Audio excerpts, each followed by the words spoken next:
You ever get a massage and realize halfway through that the person rubbing your back used to make your life hell in junior high? Yeah, that happened. And let me tell you, it was one of the most satisfying moments of my adult life. So I'm 55 now. Been through some stuff. Got a couple gray hairs and a lower back that screams when the weather shifts. That day, I booked a massage because my sciatic nerve was acting up.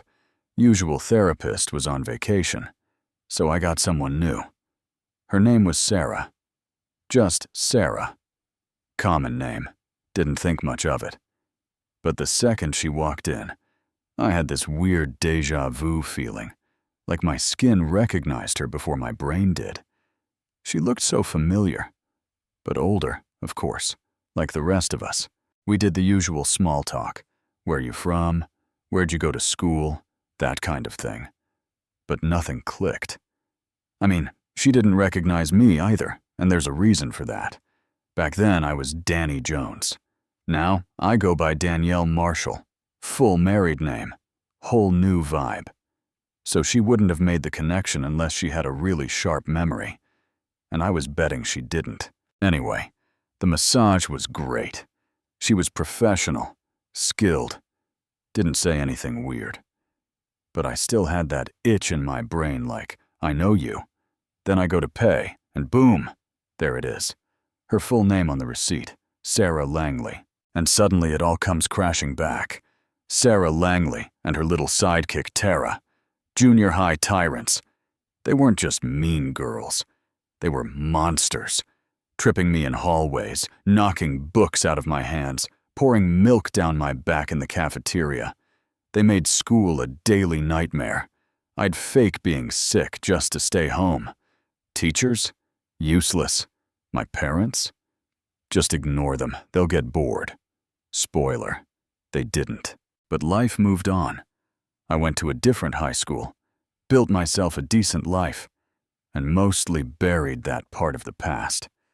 Until I found myself half naked on a massage table, being needed by the very same person who used to shove me into lockers. And I swear to you, I almost let it go. I really did. But then she walked out with a bottle of water, smiling politely, probably proud of a job well done, and I just couldn't help myself. I looked her dead in the eye and said, "So, Sarah, I saw your name on the receipt, and suddenly I remembered you and Tara from Edison Junior High." She blinked. No reaction yet. Then I added, "Did you ever think one day you'd be massaging the girl you used to humiliate? Right on the glutes?" Her smile vanished like someone flipped a switch. Her mouth opened slightly, like she was trying to say something, but couldn't figure out what. I leaned in and said, "You would have known me as Danny Jones. Give Tara my best." And then I just turned around and walked out the door like I'd just dropped the mic. I swear, my spine felt better instantly. And not just because of the massage, but that story blew up online. And once it did, people started sharing their own petty revenge tales. And man, it was like opening a floodgate of poetic justice. There was Clara, who became a property manager and got to evict the very girl who bullied her in high school. Apparently, this woman was months behind on rent. Clara filed the eviction herself and said she smiled the entire time, watching her old bully's stuff get dumped on the curb. I mean, who says karma doesn't show up with a clipboard? Then there was Matt. Saw a guy broken down on the side of the road, waving desperately for help. Matt pulls over, realizes it's Jake, his high school tormentor. Jake lights up, thinking he's saved, and Matt just says, "Remember me?" "Yeah." "Go screw yourself," and drives away without a second glance. And then there was Ryan, the quiet, nerdy kid who'd had his head dunked in toilets by the jocks. 10 years later, he hits the gym, bulks up, walks into a bar, and sees his old bully. The guy tries to act like they're buddies. Ryan just smiles and says, "Would it help if I stuck my head in the toilet so you can recognize me?" Then he stands up and towers over him. The guy nearly peed himself. But one twist that hit differently came from a woman named Angie. Her bully from middle school applied for a job at the firm where she worked. Angie wasn't in HR, but the hiring manager happened to be her best friend's brother-in-law.